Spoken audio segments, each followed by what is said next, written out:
I was born and raised in El Paso, Texas. It borders Mexico and New Mexico. So it borders 3 states and 2 countries is the way we like to say it when you're from El Paso. It was, for all intents and purposes, kind of a magical childhood. We lived out of town in the desert. I went to a very small rural high school. My graduating class was the first over 100. I was the only Anglo in my 6th grade class, which in and of itself was a tremendous, looking back on it, a tremendous opportunity for me to understand and really experience what it's like to be the other or the minority. And I was a minority for most of my primary education, having gone to a predominantly Mexican-American student body school. I speak fluent Spanish, and that came from when you're born and raised in El Paso. Most people speak fluent Spanish, so I speak fluent Spanish, and it has stayed with me, and I feel blessed that I can still speak Spanish when I'm in a Spanish-speaking country. Anyway, grew up in the desert, had horses and motorcycles and a lot of freedom, and it was just a wonderful childhood. Yeah, my mother, Myrna Deckert, retired about three different times from 3 different jobs, and she was in nonprofit management in El Paso, ran various nonprofit agencies, large and significant agencies that did a lot for social services in El Paso. She was, without question, my #1 earliest and most important role model even to this day. It wasn't commonplace in the 1960s when I was born for women to work outside the home, and my mom worked outside the home and raised 4 children and worked professionally in a high-level job, of a stressful and important and influential position all the years that I was being raised and she raised my siblings and I, and then had somehow the energy along with my dad to foster kids that came from really difficult circumstances, and so difficult that it had caused them to run away from their homes. As a young person, my parents always told all of us that we were going to college. It wasn't even really a question, it was just the continuation of your education. And so when it came time for me to go to college, I looked at universities around the state.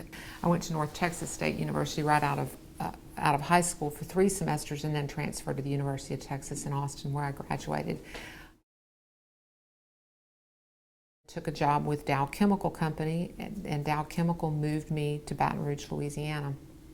So that's how I got to Baton Rouge. While I lived in Baton Rouge, initially working for Dow Chemical, I met my husband, Kelly Dick. He's my former husband now, but my husband of 35 years. I met Kelly, and we made our home here and raised 3 fabulous young men. Obvious to me that all roads were going to lead to Midland, Michigan, which is where Dow's corporate headquarters are. I've always been somewhat goal-oriented, and so if I wanted to climb the corporate ladders, as it were, I was going to end up in Midland, Michigan. And I'm a Southern girl, and Midland, Michigan did not sound like a place that I wanted to live. So I was looking for something that I could do professionally that wouldn't require me to move away, so that I could start a family and have a family. And so I decided to go to law school.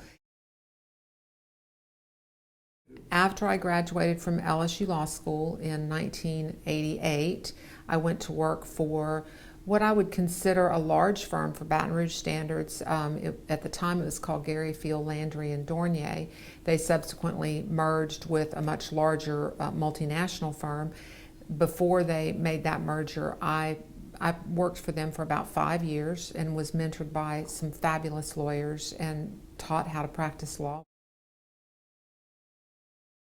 Then I left them and started my own practice with two friends, 2 other lawyers, David Forrester and Alan Jordan, and we built a practice over a period of about somewhere between 18 and 20 years. a robust practice that did mostly defense civil litigation, and it was a very rewarding experience to build something and build a firm.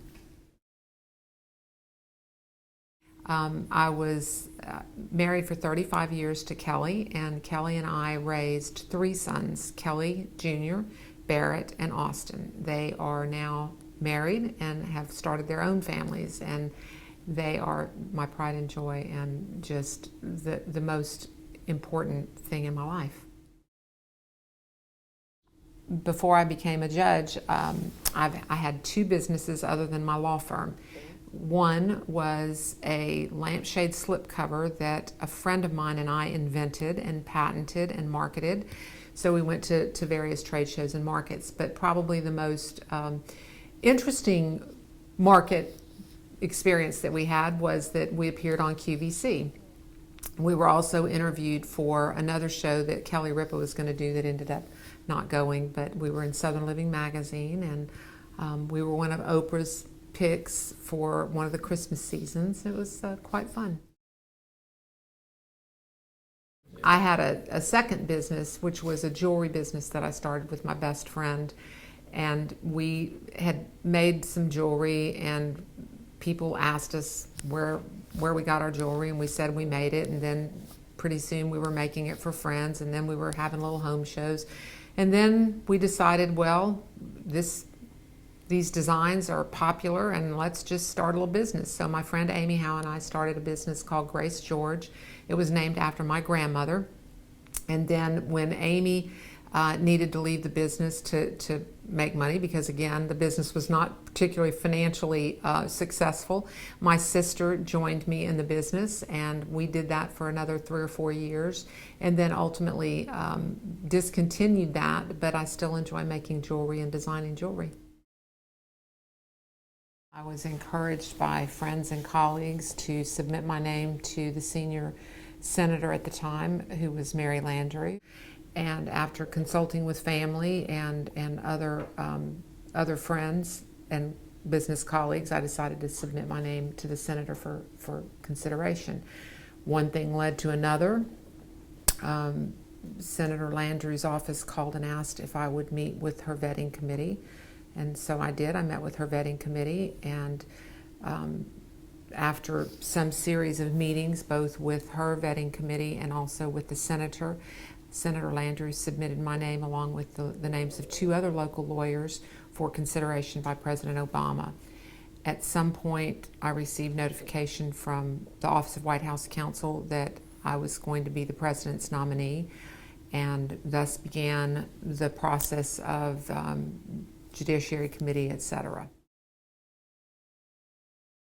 I was nominated in 2011, and President Obama was standing for re-election in 2012. And in order to receive, at that point in time, in order to receive an invitation to testify in front of the Senate Judiciary Committee, you have to have the consent of both senators. So at that point in time, the junior senator, Senator David Vitter, was unwilling to give me a blue slip, which is essentially his recognition or his affirmation of consent. And so, and I was given to understand that that was because the president was up for re-election, and they wanted to wait, Senator Vitter and his office wanted to wait until after President Obama had either been reelected or wait for the results of that election. So I was in limbo for quite a period of time until after the president at the time was reelected, at which point he renominated myself and a lot of other nominees, both judicial nominees and other nominees. He renominated, and at that point then Senator Vitter gave his consent, and I was slated to testify in front of the Senate Judiciary Committee, which I did. When I put on the black robe now and walk through the back door, and there's a gavel that bangs and a bailiff yells or speaks loudly and says, "All rise," and everybody stands up, it's a quite the only way I can describe it is humbling. It feels undeserved, and it feels it feels very formal. And the only thing the only way I can describe it is that it's humbling. And quite frankly, I generally make pretty quick business of getting on the bench and saying, "All be seated, please," because it is a bit uncomfortable to have everybody stand up and await your presentation of words. I would describe my judicial philosophy as trusting the process foremost, trusting that our laws that have been enacted by the legislature express the solemn, or are expressions of the solemn desires of the constituents, and therefore it's my obligation, and it's the oath that I took to apply the law, whether I agree with it as a matter of policy or as a matter of opinion or not, but to apply the law and to show fidelity to the law.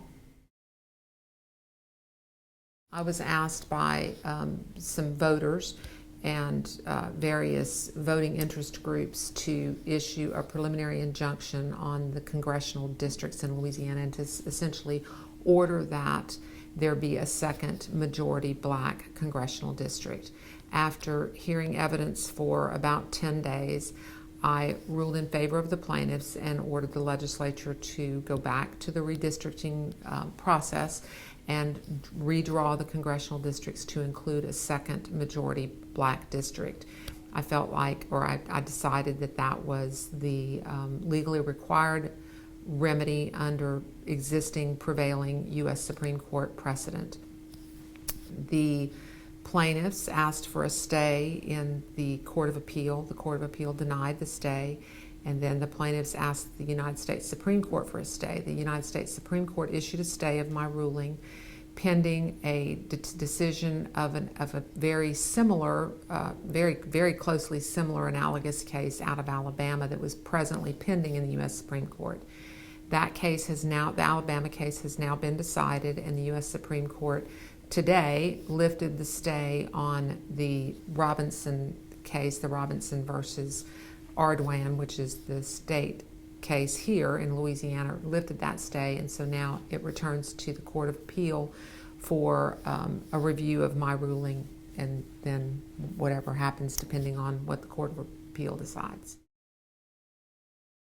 One of the most difficult cases that I've been presented with is whether or not it was lawful to take juvenile detention, youngsters who were in juvenile detention, and house them at the Louisiana State Penitentiary, also known as Angola. There was a circumstance where the Juvenile Justice Department was extremely short of space due to frankly, some of the facilities were destroyed by some of the juvenile detainees, and then they were also short of space just because of the building process and the legislative process and getting the funds that they needed to build new space. So they found themselves in somewhat of an emergency situation and asked for permission to temporarily house juvenile detainees at a renovated, segregated section of Louisiana State Penitentiary. And that was a very difficult case and a very difficult decision to make. One of the ways that I like to spend my spare time is to paint. I'm definitely a hobbyist. I'm in a relationship with somebody that's not a hobbyist, and he encourages me to paint. But I paint with acrylic, and I painted everything in my chambers, or painted all of the artwork in my chambers, because I chose to spend the budget that the government gives me or gives us on the furnishings, and so that left the walls bare, and so I put myself to work and did all the artwork in my office. And I don't set out to be a role model for women, but I certainly recognize that young women look up to me, and I'm often asked, how did I become a federal judge? What's the pathway?